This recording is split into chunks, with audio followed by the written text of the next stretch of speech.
Баршаңызға сәлем. Бүгін жұмсақ әрі өте дәмді шығатын орыс тағамы кулебяка дайындаймыз. Ең алдымен капуста, тауық етін және пиязды осылай ұсақтап турап аламыз.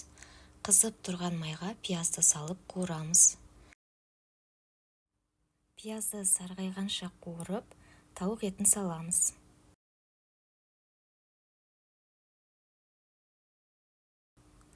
Осылай екеуін бірге араластырып болған соң, капуста қосамыз. Мен кеше французский рулеттің рецебін салған болатынмын. Жоғарыға ссылкасын қалдырамын, кіріп көріңіздер, сіздерге міндетті түрде ұнайды.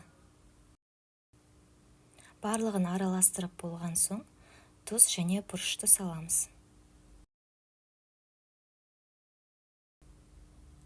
Бізде слоеное тесто, оны осылай жайып, ішіне салмасын салып, видеодағыдай орап шығамыз. Орап болған соң, жұмыртқаны бір келке етіп үстіне жағып шығамыз. 160 градусқа қызып тұрған пешке 20-30 минутқа саламыз.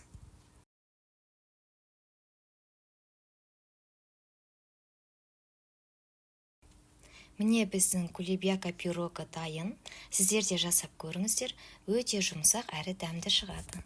Маған тіркеліп, лайк басып кетіңіздер. Күнде әртүрлі дәмді тағамдар рецебін салатын боламын.